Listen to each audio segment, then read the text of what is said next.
에베소서입니다. 에베소서는 바울의 4개의 옥중 서신 중에 하나입니다. 에베소서, 빌립보서, 골로새서, 빌레몬서, 감옥에서 썼다 해서 옥중 서신이라고 그렇게 이야기를 하는데 그 중에 하나입니다. 사도 바울이 약 한 AD 62년경에 순교를 앞두고 로마 감옥에 투옥되어 있습니다. 그 감옥 속에서 에베소 교회 성도들을 생각하며 쓴 그런 사랑의 편지, 그게 바로 에베소서인데, 감옥에서 빌립보 교회 생각이 났고 에베소 교회 성도들이 생각났다고 하는 것은 그 두 교회는 많은 교회들 가운데 특별히 바울에게는 인상적인 그런 교회입니다. 빌립보 교회는 우리 바울의 사역을 계속 물질로 도왔고, 그래서 그 사랑을 실천한 그런 교회였고, 에베소 교회는 바울의 복음을 전하는 전 영역의 어떤 전초기지 같은 그런 교회가 에베소 교회입니다. 2차 복음 전도할 때에 교회를 세우고 고린도까지 가서 복음을 전하다가 1년 6개월 고린도 사역을 마치고 돌아와서 3년 동안 가장 길게 목회한 곳. 제가 성지 순례를 갔다 왔는데 가보니까 많은 성지 중에서 가장 인상적인 곳, 그 당시에 소아시아에서 가장 번영했던 도시가 에베소였고, 아데미 신전이라고 하는 어마어마한 우상을 섬기는 그런 도시, 술 취하고 방탕하는 그런 쾌락의 도시 전체가 돌로 되어졌어요. 수세식 화장실이 당시에 있었던 그런, 안 놀라시네 계속, 그런 도시가 바로 에베소. 거기서 3년 동안 사도 바울이 두란노 서원을 지어놓고 사역을 하고, 바로 두란노 서원 옆에 보니까 콜로세움 원형 경기장이 있는데 다 앉으면 수천 수만 명이 될 정도로, 그 당시에 보면은 이런 번역의 도시에서 사도 바울이 목회를 했는데, 그 교회 성도들이 이 3년 동안 양육한 그 말씀으로 잘 양육한 그런 교회가 얼마나 좋은 소문이 나는지, 믿음이 충만한 교회라고 소문이 나 있고, 그 감옥 속에서 생각이 나는 거예요. 그리고 사랑이 충만한 교회라고 소문이 나 있고, 열정이 탁월하고 인내가 탁월한 그런 교회였다라고 그렇게 그 교회의 특징을 이야기를 하고 있을 정도로 소문난 교회. 요한계시록에 보면 소아시아 7교회 중에 제일 첫 번째 교회가 무슨 교회예요? 에베소 교회. 무조건 에베소 교회 그러면 되죠. 무슨 교회예요? 에베소 교회. 물론 나중에 그 첫사랑의 열정을 잃었다라고 책망도 받았지만, 그리고 바울의 뒤를 이어서 디모데가 목회했던데, 그리고 사도 요한이 죽을 때까지 목회했던데, 예수님의 어머니 마리아가 출석했던 교회, 그 끝까지 어머니로 모셨던 그런 교회, 정말 특징적인 그런 교회인데, 그 교회에 지금 이 사랑의 편지를 감옥 속에서 쓰고 있는 것입니다. 새벽마다 이 말씀을 지금 묵상하고 있는데, 이 에베소서, 사도 바울의 모든 서신이 그러하지만 에베소서도 크게 요약을 하면 1장에서 3장까지가 이론입니다. 교리예요. 그리고 4장부터 6장까지가 실천에 대한 이야기, 삶에 대한 이야기인데, 교리도 여러분 기초가 중요하잖아요. 이론이 중요하잖아요. 운전할 때 이론이 중요하지요. 이론 시험을 합격해야 실습을 할 수 있게 하는. 그래서 이 여러분 신앙의 교리에 굳게 서도록 하려고 도대체 구원이 무엇인가, 구원론을 상세하게 설명해 주고 있습니다. 구원론을 이야기할 때는 언제든지 우리의 지식으로 다 담을 수 없는 그런 깊은 이야기를 바울은 하고 있습니다. 여러분을 하나님이 구원하시기 위해 영원전에 예정하신 줄로 믿습니다. 하나님이 선택하신 줄로 믿습니다. 때가 되어서 하나님께서 패션 오브 크라이스트, 그리스도의 열정, 지난번에 설명했던 것처럼 십자가의 아들을 내어주기까지 한 열정으로 구속해 주셨는데, 그것이 전적인 하나님의 은혜라고 하는 이야기. 오직 은혜 따라할까? 오직 은혜, 오직 믿음, 오직 긍휼, 이 기초를 단단하게 다져놓고 난 다음에 그리스도는 도대체 누구인가, 예수 그리스도가 또 누구인지를 알아야 되잖아요. 그래서 그 그리스도는 만유의 주님이십니다. 그분은 지금도 살아계십니다. 믿습니까? 여러분, 그 그리스도는 교회의 머리가 되십니다. 에베소에서 우리에게 교훈하고 있는 기독론이에요. 그리스도는 교회의 기초석이 되십니다. 모퉁이 돌입니다. 코너스톤입니다. 이렇게 교회를 여러분 그렇게 가르쳐주고, 그 다음에 여러분 그 주님이 기초가 되는, 주님이 머리가 되는 교회가 바로 주님의 머리 되신 그 주님의 몸이다. 그리고 성도 여러분들은 그 몸의 지체들이다. 이러한 여러분 교회론까지를 자세하게 설명을 하는 것이 1장에서 3장까지 내용이에요. 그리고 중보기도 하나를 3장에 더합니다. 여러분, 바울이 옥중에서 기도할 것도 참 많을 텐데 기도가 참 감동적이게 따라합니다. 성도들의 속사람을 강건하게 하옵소서. 3장 16절이에요. 성도들의 심령이 강건하게 되도록, 성도들의 속사람이 날마다 새롭게 되도록 기도하고, 또 하나 많은 기도 제목이 있을 거예요. 여러분, 바울의 기도를 부탁할 수도 있고 성도들을 위해 기도할 제목이 많을 것이지만 그 중에 정말 중요한 기도를 또 드리는데, 그리스도의 사랑을 온전히 알았으면 좋겠다. 성도들이 그리스도의 사랑을 온전히 알도록 하나님께서 응답해 주옵소서. 할렐루야. 이 중보기도까지가 3장까지 내용이에요. 6장 전체를 지금 다 하는 겁니다. 그리고 4장부터 6장까지는 실제 삶이라 그랬는데 이렇게 시작하고 있습니다. 너희를 부르심에 합당하게 생활하라. 너희를 세우심에 합당하게 생활하라. 여러분, 저는 이 말씀이 은혜가 돼요. 여러분의 이름에 합당하게 그렇게 살라라고 하는 이야기. 어떤 이름이 붙여져도 여러분, 하나님이 성도로 불렀으면은 성도답게 살아가고, 주의 종답게 살아가고, 장로님답게 살아가고, 이런 삶을 우리 성도들에게 권면하면서, 그러기 위해서는 여러분의 마음이 중요하다. 그래서 여러분의 심령의 마음에 그리스도의 마음이 부어져야 되기 때문에 모든 성도들의 마음이 온유하고 겸손하기를 원합니다.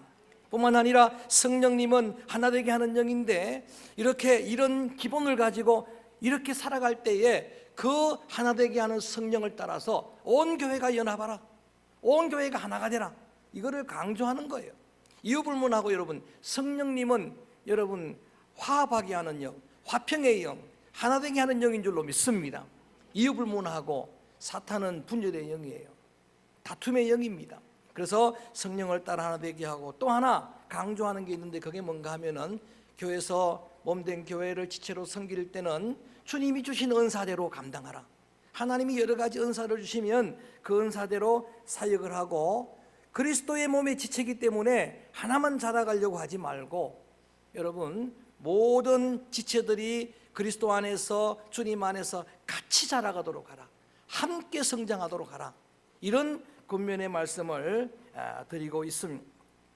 이러한 여러분 하나님의 귀한, 그러한 믿음의 귀한 삶을 살기 위해서는 우리 자신이 어떤 존재인 줄 알고 날마다 여러분의 심령이 구습을 따르는 옛사람을 벗어버리고 새 사람, 이 송구영신 마지막 예배가 여기에 있어요. 제가 사실 이 마지막 설교를 다른 걸로 준비했다가 새벽에 이 말씀 때문에 다시 새롭게 설교를 준비한 거예요. 송구영신이 뭡니까? 옛날 것은 다 벗어버리고 새로운 은혜를 입자. 할렐루야. 옛날의 구습은 다 벗어버리고 새롭게 여러분의 은혜의 새 사람의 옷을 입게 되기를 축원합니다. 이걸 설명하는 길게 될 것이지만 여하간 저는 여러분의 생각이 새롭게 되기를 축복합니다. 여러분의 언어가 좀 변화되기를 축복합니다. 여러분의 삶이 새롭게 되기를 주의 이름으로 축원합니다. 이러한 새로운 삶을 살기 위해서 우리의 정체성을 알아야 되는데, 바울은 그래서 한 가지로 비유합니다. 너희들은 빛의 자녀다라는 거예요. 성도는 빛의 자녀라고 하는 이야기예요. 그러므로 빛의 자녀들이 세 가지 열매를 맺어야 되는데 5장 9절에 따라할까요? 착함, 의로움, 진실함. 뭐 빛되게 살아간다는 게 여러분 많은 의미가 있을 것이지만은 하나만 강조할까요? 여러분들이 착하게 사시기를 주의 이름으로 축원합니다. 그게 빛된 삶이라는 이야기. 예수님께서 너희는 세상의 빛이라 할 때도 뭐라 그럽니까? 사람이 등불을 켜서 말 아래 두지 않고 여러분 침대 아래도 두지 아니하고 어디 둔다고요? 등경 위에 두나니, 등잔 위에 두게 되면 집안 식구들에게 비치느니라. 이렇게 너희들이 착한 행실을 보여서 저희로 너희 착한 행실을 보고 하늘에 계신 아버지께 영광을 돌리게 하라. 할렐루야. 이 여러분 조폭들도 저들이 외치는 구호가 뭡니까? 착하게 살자 아닙니까? 조폭들도 착하게 살자 그러는데 좀 착하게 사십시오. 할렐루야. 빛의 일매들을 강조하면서 오늘 본문으로 이어가면서 뭐라고 말하는가? 빛의 자녀들인 너희들은 지혜 있는 자같이 해야 된다.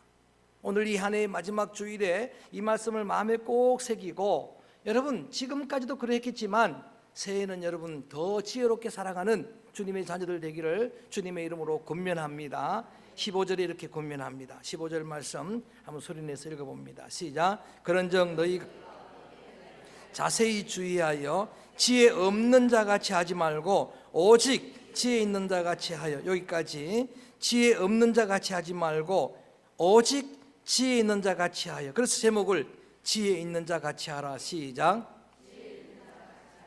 그래, 이 일을 집중하라는 이야기입니다. 부주의하지 말고 주의하고 집중하고. 자, 그러면 어떻게 살아야 여러분 주어지는 하나님의 귀 은혜의 해를 이렇게 지혜롭게 살아갈 수 있을까? 세 가지를 명령하고 있어요. 이 명령도 우리 여러분 주셨던 하나님의 말씀들처럼 또 우리 성탄절의 말씀들처럼 좀 마음에 꼭 새겼으면 좋겠습니다. 하나님 앞에 결단하고 여러분들이 새해를 맞을 텐데 그 첫 번째 명령이 16절에 있습니다. 한번 읽어봅니다. 16절 말씀 시작. 세월을 아끼라. 때가 악하니라. 자, 첫 번째 명령입니다. 따라할까요? 세월을 아끼라. 자, 첫 번째 명령이 세월을 아끼라라고 하는 명령이에요. 여러분, 오늘 기도자도 기도했지만 세월이 얼마나 빨리 갑니까? 오늘 어느 집사님이 저를 보고 목사님은 젊어서 좋겠습니다. 목사님 시간은 천천히 갑니다.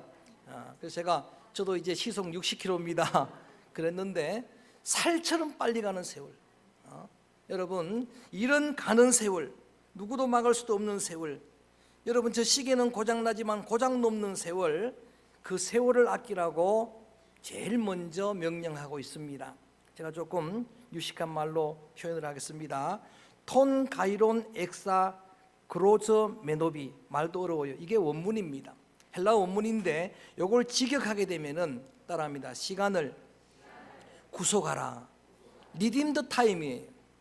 여러분, 세월을 아끼라라고 이렇게 하는 원어는 세월을, 시간을 구속하라. 구속이란 단어를 쓰고 있는 겁니다.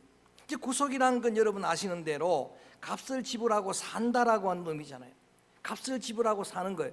여러분, 예수님이 보혈을 값으로 지불하고 나를 사신 줄로 믿습니다. 그 의미는 우리가 그토록 가치가 있다는 이야기, 예수님의 피값만큼 가치가 있다는 게 구속했다는 이야기거든요. 시간이 이토록 중요하다는 거예요. 어떤 대가를 지불하고도 그거를 구속할 만한, 살만한 가치가 있다라고 하는 의미입니다. 자, 여러분, 하나님이 여러분에게 많은 선물을 주셨습니다. 저는 지난 여러분의 모든 삶을 기도한 그대로 하나님의 전적인 은혜인 줄로 믿습니다. 은혜가 뭡니까? 선물이죠. 하나님의 선물이죠. 그런데 그 많은 선물들 가운데 가장 귀한 선물을 하나를 꼽으라면 뭐겠습니까? 그게 바로 시간이에요. 여러분, 증명해 보일게요. 하나님이 재능을 선물로 주실 수도 있어요. 그렇죠? 물질을 주실 수도 있습니다. 하나님 여러분에게 여러분 권력을 주실 수도 있어요. 명예를 주실 수도 있습니다. 그런데 여러분, 시간이 없으면 무슨 의미가 있어요? 시간이 가장 중요한 선물이잖아요. 스펜서 존슨 목사님의 선물이란 책을 몇 번 제가 소개를 드렸는데 짧은 소설입니다. 그냥 한 30분 읽을 수 있는 그런 소설인데 그 결론이 마음에 와닿습니다. 하나님이 주시는 최고의 선물이 무엇일까? 이 주인공이 다 찾아가서 지혜로운 자에게 물어보는 거예요. 뭐가 선물인가? 이것도 보니까 선물 맞아요. 그것도 맞는데 가장 귀한 선물은 시간이었다라는 이야기. 현재가 선물이다. 프레젠트가 프레젠트다. 현재나 선물이랑 똑같은 의미잖아요. 여러분, 그래서 우리에게 주신 이 시간이라는 게 얼마나 귀한 것인지 다시 한번 마음에 새기기를 바라는 겁니다. 벤자민 프랭클이라는 유명한 사람이 책을 파는 서점의 그런 여러분 사장님이었답니다. 어느 날 손님이 와가지고 책을 값을 깎아달라고 이야기하는, 만 원짜리인데 좀 깎아주십시오 이야기할 때 뭐라고 대답하는가? 예, 1,500원 받겠습니다. 또 한 번 더 깎아달라고 11,000원 받겠습니다. 아니, 깎아달라는데 점점 내려가야 되는데 했더니 이분이 이런 말을 하는 겁니다. 내게는 시간이 금인데 내 시간 빼앗은 제 1,000원 더 주십시오. 그러다는 이야기. 그만큼 중요한데 오늘 조금 복잡할지 모르지만 제가 이 시간이라는 의미를 헬라어 세 단어로 좀 설명을 하면서 여기에 시간의 의미가 뭔지를 함께 공부를 좀 해보도록 하겠습니다. 공부합니다. 지금부터는 따라합니다. 아이온. 헬라에서 아이온이라는 시간은 어떤 시간인가 하면은 평면적인 시간, 다시 말하면 누구에게나 있는 24시간, 다 갖는 시간, 공평한 공통된 시간, 30일, 365일, 이걸 아이온 그렇게 이야기합니다. 이 시간은 누구나 다 갖는 시간입니다. 그 다음에 크로노스, 시작. 자, 시험 볼지 모르니까 첫 번째 시간 뭐라고요? 아이온. 이거는 평면적인 시간. 크로노스는 역사적 시간이에요. 수직적 시간입니다. 과거, 현재, 미래. 여러분, 이 세상적으로 흘러가는 시간, 세월, 이거를 크로노스라고 이야기를 하는 거예요. 이것도 누구나 다 과거가 있고 현재가 있고 미래가 열리고 이렇게 누구나 다 갖는 시간인데, 오늘 여기서 말하는 세월은 여러분 카이로스예요. 제가 아까 카이론 그랬죠. 톤 카이론 엑사 그랬는데 그 카이로스 시간입니다. 이 시간의 의미를 여러분 알아야 되는데 1차적으로 상황적 시간입니다. 자, 무슨 의미인가 하면은 보세요. 24시간 동일하게 준 시간도 귀하고 역사적으로 흘러가는 시간도 귀하지만 하나님이 뜻을 두고 내게 준 상황이 있어요. 자, 한번 물어볼까요? 여러분, 부모님에게 효도할 수 있는 시간은 언제까지입니까? 부모님 살아계실 때죠, 그죠? 상황적인 시간이라는 거예요. 학생 여러분, 오늘 졸업생도 있는데 인생을 두고 공부할 수 있는 시간은 언제예요? 대답 좀 해요. 지금이죠. 학생 때지, 그지? 목사님처럼 되면 공부도 할 시간도 없어. 응? 그런 상황적인 시간, 여러분, 이 시간을 오늘 크로노스, 카이로스라고 이야기를 하는 겁니다. 또 하나는 심리적 시간이라고, 좀 어려운 이야기지만 좀 설명을 해드릴게요. 심리적 시간이라는 의미는 똑같은 여러분 아이온인데 똑같은 시간인데도 여러분 심리적으로 달라요. 자, 한번 여러분 저를 보십시다. 다 적고 저를 보세요. 여러분들 대답하면 돼요. 사랑하는 사람과 같이 있는 한 시간이 길어요? 정말 내게 상처 주는 사람과 있는 시간이 길어요? 어느 길어요? 똑같은 한 시간인데 심리적인 거잖아요. 사랑하는 사람하고 같이 있으면 한 시간이 언제 가는지 몰라. 할렐루야. 그런데 괴롭히는 사람하고 있으면 한 시간이 여러분 천년 같아요. 천년이 하루 같고 하루가 천년 같은 의미가 심리적인 거예요. 그런 의미예요. 우리 영준이 휴가 나왔는데 금요일 날 귀비한다 그래요. 그런데 여러분, 군대 갔다 오신 분들은 알지만 휴가 15일이 어떻게 그리 빨리 가는지 몰라요. 근데 안 가봤지만 영창 15일은 어때요? 정말 힘들죠, 그죠? 정말 힘들죠. 그래서 내 심리적인 시간, 내가 어떤 마음으로 살아갈 것인가, 이게 여러분 카이로스라고 하는 거예요.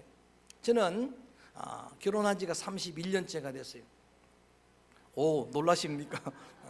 결혼하기 전에 7년 친구였으니까 38년째가 되는데 믿거나 말거나 하지만 저는 엊그저께 결혼한 것 같아요.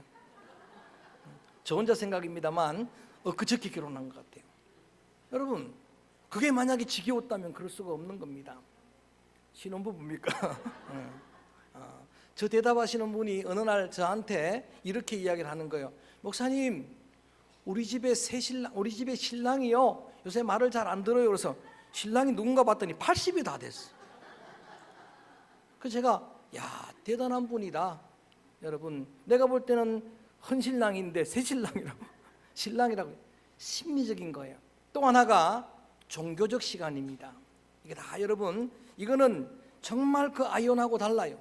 흘러가는 시간 흐름하고 다르게 종교적 시간, 여러분 하나님 앞에서 새해를 여러분이 허락하시면 이렇게 받아들여야 돼요.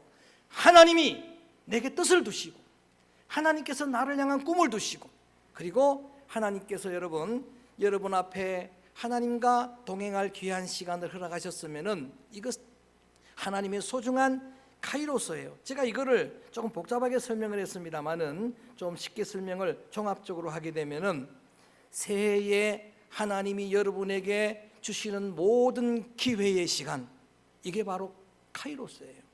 그래서 세월을 아끼라라고 하는 말이 그런 의미예요. 그래서 영어 성경에는 리딤드 타임이라고 안 해놓고 조금 제가 여러분 어색한 발음이지만 그대로 읽어볼게요. NIV 성경에 보니까 Making the most of the every opportunity, 발음도 잘하네, 그죠? 모든 찬스, 모든 기회를 최상으로 만들어라. 또 어떤 성경 보니까 make best to your time 그랬어요. 너의 시간을 베스트가 되도록 하라. 이걸 그렇게 번역했더라고요.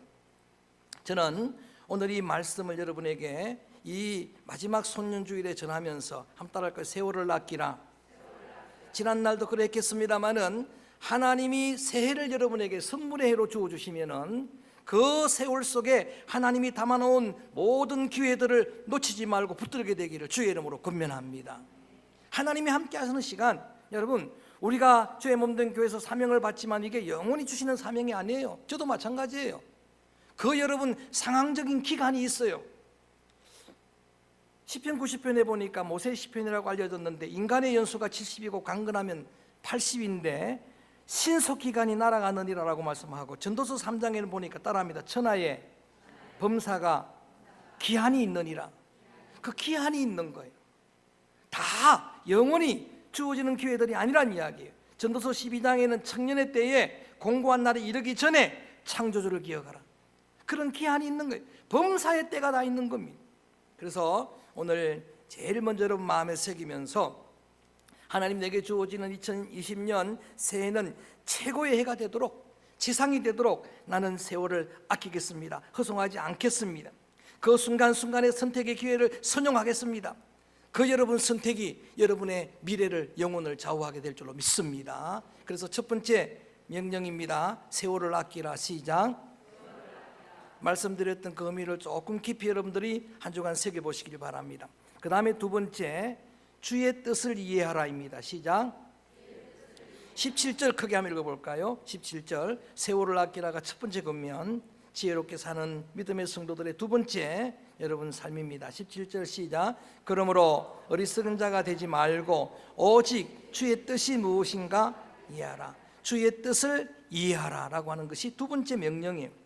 여러분, 우리 주님께서는 나를, 내 가정을, 우리 교회를 세웠을 때는 분명히 여러분에게 여러분 뜻을 두시고 여러분에게 목적을 두시고 세운 줄로 믿습니다. 하나님이 피조된 하나님의 모든 창조하신 세계는요, 뜻없이 되어진 게 하나도 없어요. 목적 없이 되어진 게 하나도 없어요. 저 공중의 새 한 마리도, 풀 한 포기도 하나님의 목적이 있다 이 말입니다. 제가 동물의 세계를 이번 주간에 한번 잠깐 봤는데, 여러분 소똥구리도 목적이 있더라고요. 보니까 소똥구리가 자연을 청소하는 거예요. 보니까 목숨 걸고 청소하는 거예요. 다 목적이 있는데 하물며 우리겠습니까? 그래서 여러분, 하나님이 나를 지으시고 나를 선택하시고 나를 부르시고 오늘까지 많은 은혜를 베푸신 하나님께서 새해를 허락하시면 새해에 여러분만을 향한 하나님의 뜻이 있어요. 하나님의 목적이 있습니다. 하나님의 꿈이 있습니다. 할렐루야. 그거를 아는 게 여러분 지혜예요. 그걸 알도록 하나님께서 여러분에게 지각을 열어주시기를 주의 이름으로 축원합니다. 그걸 알아야 먼저 여러분들이 이행할 수 있기 때문입니다. 그래서 여러분, 이 마지막 한 주간을 보낼 때는 무엇보다도 이 기도 제목을 드려야 돼요. 나를 향한 하나님의 계획이 무엇입니까? 나를 향한 하나님의 뜻이 새해는 무엇입니까? 하나님이 내게 선물의 날로 주시면은 그 뜻을 이루기를 원하는데, 주님 간절히 기도합니다. 주님, 주의 뜻을 깨닫게 하여 주옵소서. 주의 뜻을 알게 하여 주옵소서. 하나님 앞에 열정으로, 사모함으로 기도하고 말씀으로 대답을 얻게 되기를 주님의 이름으로 축원합니다. 읽는 말씀이든 듣는 말씀이든 사건을 통해 주시든 자연을 통해 주시든 말씀 속에서 답을 얻기를 바라는 거예요. 여러분, 우리 예수님은 주님의 뜻을 확인하고자 정말 간절히 기도했습니다. 그 뜻에 늘 집중했습니다. 십자가를 앞두고도 하나님 앞에 먼저 기도했어요. 땀이 피가 되도록 기도한 거예요. 그게 무슨 기도입니까? 하나님의 뜻을 깨달으려고, 하나님의 목적을 깨달으려고. 예수님께서 모르셨겠습니까? 처음 오실 때부터 다 아신 분인데도 그렇게 기도하고 나서 말씀으로 응답받고 고백을 합니다. 내 뜻대로 마옵시고 누구의 뜻대로? 아버지 뜻대로 하옵소서. 여러분들이 고백하고 찬송할 때는 잘해요. 주님 뜻대로 살기로 했네. 목사님, 주님 뜻대로 살겠습니다. 말은 기도는 쉬워요. 그렇지만 여러분, 여기에 많은 희생이 따라가요. 내 것을 내려놓지 않으면 절대로 여러분 그 뜻대로 할 수가 없는 일이에요. 이천원 집사님이 우리 금요일에 간증을 할 때 그런 이야기를 잠깐 간증을 하더라고요. 고등학교 때 목회자가 되기로 결단을 했는데 공부를 계속하고 보니까 욕심이 나더라는 겁니다. 공부한 것 좀 써먹으려고 그래서 교수도 하고 여러 가지 했었는데 자꾸만 성령께서 감동하시는데 이 하나님의 뜻을 따르려면은 내가 가지고 있는 걸 내려놓아야 되겠다. 그 안 내려놓고는 할 수가 없는 거예요. 끊임없이 나를 부인하고 끊임없이 내려놓고 그렇게 여러분 따를 때 주님의 그 뜻을 행할 수가 있는데 새해 여러분을 향한 하나님의 뜻을 기도 많이 하시고 여러분 가정을 향한 주님의 뜻을 기도 많이 하시고 주님 앞에 주님의 뜻임을 알고 깨달았으면은 모든 것 내려놓고라도 주님의 뜻을 이행하는 그런 은혜의 새해가 되어지기를 주의 이름으로 권면합니다. 주의 이름으로 축복합니다. 너희는 먼저 그의 나라와 그의 의를 구하라고 하는 주님의 여러분 이 말씀도 마찬가지입니다. 주님의 통치받는 게 우선순위가 되도록 하라. 주님이 내 가정의 우선순위가 되도록 하라. 주님의 뜻이 내 뜻보다도 우선순위가 되도록 하라. 그런 의미. 자, 더 많은 말씀 드리지 않습니다. 두 번째는 주의 뜻을 이해하라. 시작.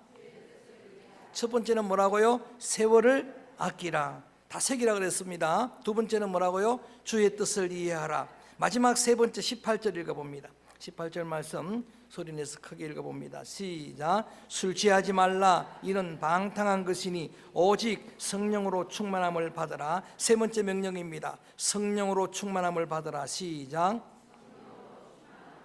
이 세 가지 말씀을 꼭 새기자 이거예요. 마지막 주일에 여러분 성령의 충만함을 받으라. 술 취하지 말라. 여러분 그 당시 에베소에는 많은 사람들이 방탕했던 도시입니다. 그래서 그 술 취하는 게 성도되기까지 왔어요. 이런 모든 악습들 다 버리고 이제는 오히려 성령의 세술에 취하라. 우리들이 몇 주간 동안 사도행전에 나오는 성령의 사람들, 무명의 그리스도인들을 다룰 때 한결같은 공통점이 있었어요. 바나바는 성령이 충만하고, 여러분 서신서에 복음서에 보니까 사가라는 성령이 충만하고, 바울은 믿음과 성령이 충만하고, 제자들은 믿음과 성령이 충만하고, 한결같은 그들의 공통점은 성령 충만함이었어요. 그렇다고 하면 저는 이렇게 축복하며 여러분에게 권면합니다. 여러분 이 모든 일들, 세월을 아낄 수 있는 길, 여러분 주님의 뜻을 알 수 있는 길, 그 뜻을 행할 수 있는 모든 여러분 비밀이 여기에 있는 거예요. 주의 성령이 여러분 가운데 충만하게 임하게 되기를 축원합니다. 할렐루야. 성령의 기름이 부어지기를 바랍니다. 성령의 불같은 역사가 임하게 되기를 축복합니다. 성령의 바람 같은 역사가 임하게 되기를 축복합니다. 성령의 물과 같은 역사가 임하게 되기를 축원합니다. 이게 다 있는 성령의 비유들이에요. 불이 와가지고 소멸하고 바람이 날려버리고 그 다음에 성령의 샘물 같은 은혜가 임해서 여러분들의 속사람의 여러분 그리스도의 모든 형상들이 회복이 되고 소승하게 되는 성령의 역사가 임하게 되기를 주의 이름으로 축원합니다. 탈무드에 보니까 세 종류의 인간을 이야기를 하는데 비유를 이렇게 합니다. 밥 같은 인간이 있고 약 같은 약이 있고 병 같은 인간이 있다는 거예요. 밥 같은 인간은 어떤 인간인가? 학생들 잘 들어봐요. 밥 같은 인간은 밥은 매일 먹어야 되잖아요. 그것도 여러분 하루에 3끼, 또 여러분 몇 명은 5끼 먹잖아요. 언제나 꼭 필요한 그런 유형의 사람이 그런 유형이고, 약은 아플 때만 필요하고 뭐 상처 있을 때만 필요하고 가끔 필요한 그런 존재인데, 병은 어때요? 필요 없는 존재죠.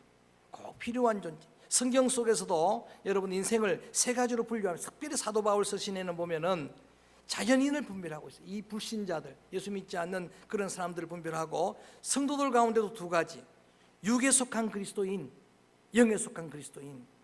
성령 충만함이 뭡니까? 영에 속한 그리스도인. 그러니까 교회는 다녀도, 여러분 교회 마당은 밟아도 여러분 성령 세례도 모르고 성령의 충만함도 모르고 그렇게 다니는 그리스도인들이 있어요. 그런 성도들이 되지 말고 새해에는 우리 모든 성도들이 한결같이 성령의 충만함을 입게 되기를 주님의 이름으로 축원합니다. 성령 충만함을 기도하시라는 이야기. 예수님께서 많은 기도 제목 중에 이 기도를 기도하라고 하시는 비유로 말씀하신 게 뭡니까? 세상의 악한 아버지도 자식에겐 좋은 걸 준다. 구하고 찾을 때 좋은 걸 준다. 하물며 하늘에 계신 아버지께서 구하는 자녀들에게 따라할까요? 성령을 주시지 않겠는가? 할렐루야. 주의 성령을 하나님 앞에 기도하십시오.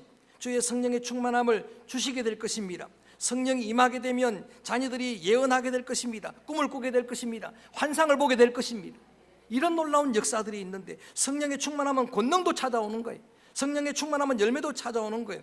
그래서 오늘 그 가운데서 구체적으로 본문에 여러분 자막에는 안 뜨지만 읽어볼까요? 성령 충만함의 증거들, 열매들이 이런 것들인데 맺히기를 바랍니다. 19절 읽어볼까요? 성령의 충만함을 입은 사람들에게 이런 여러분 증거들이 나타납니다. 시작. 시와 찬송과 신령한 노래들로 서로 화답하며 너희의 마음으로 주께 찬송하며, 여러분 심령 속에 찬송이 흘러넘치게 되기를 축복합니다. 한 해 동안 여러분 모든 성도들의 여러분 입술에 찬송의 고백이 여러분 풍성하게 임하게 되기를 축복합니다. 그 다음 19절 말씀 읽어볼까요? 20절 말씀 시작. 범사에 우리 주 예수 그리스도의 이름으로 항상 아버지 하나님께 뭐하며?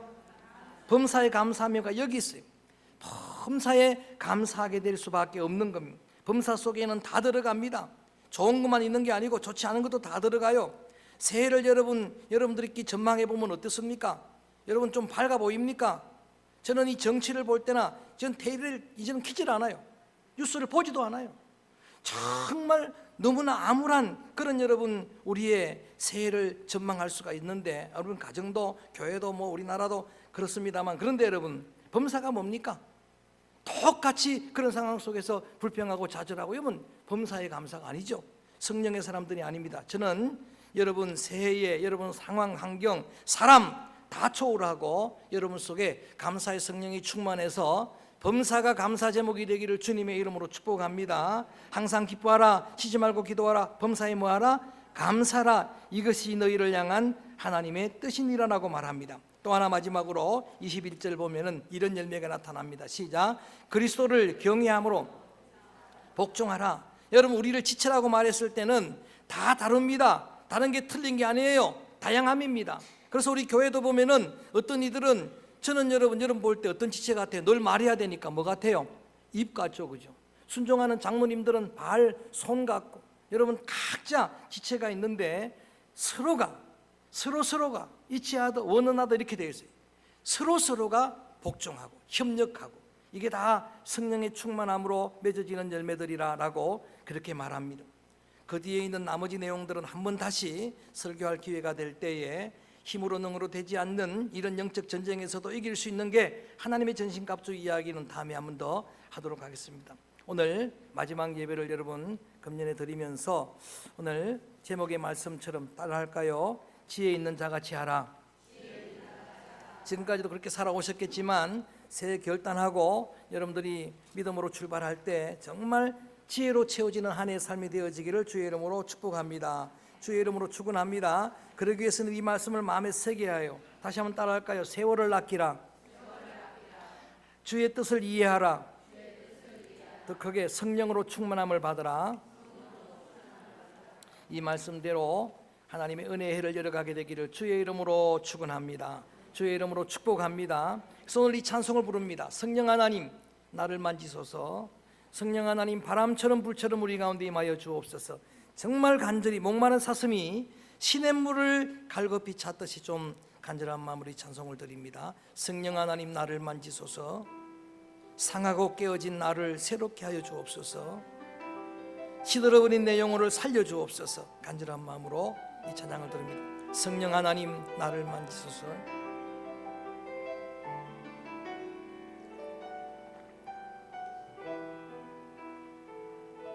성령 하나님 나를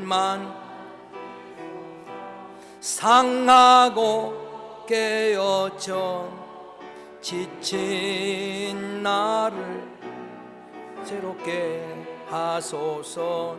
성령의 바람 시들은 내 영 살리소. 성령 하나님 이 땅 고치소서. 성령 하나님 이 땅 곳 죄악의 어둠 속 헤매는 우리 태워주소서. 성령의 불로 세상 헛된 마음 태우 사만한 마음으로 찬양합니다. 임하소서. 우리 가운데 임하소. 성령 하나님 성령 하나 지금 이곳에 임하소서. 바람처럼 불처럼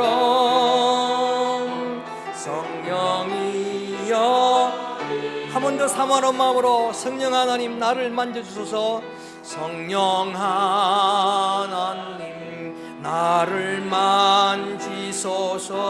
상하고 지친 나를 새롭게 하소서. 성령의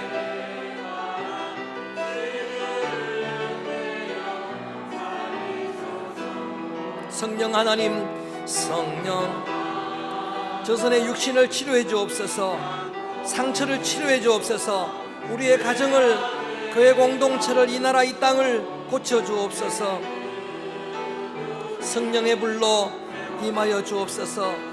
헛된 모든 것을 소멸하여 주옵소서.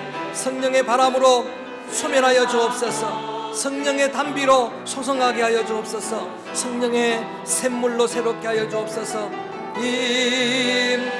성령 하나님이시여 임하여 주시옵소서. 지금 우리의 심령에 임하여 주옵소서. 지금 이곳에 임하여 주옵소서. 바람처럼 불처럼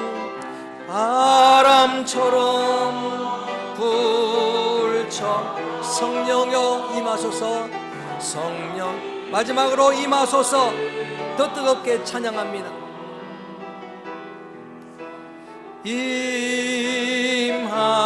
임하소. 성령 하나님이시여, 성령 하나님이시 지금 이곳에 임하소서. 바람처럼 불처럼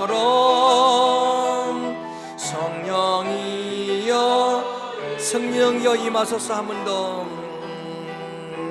성령이여 마지막으로 한 번만 더. 성령이여 임하소서. 가슴에 손을 얹습니다. 아픔과 상처에 손을 댑니다. 기도하겠습니다.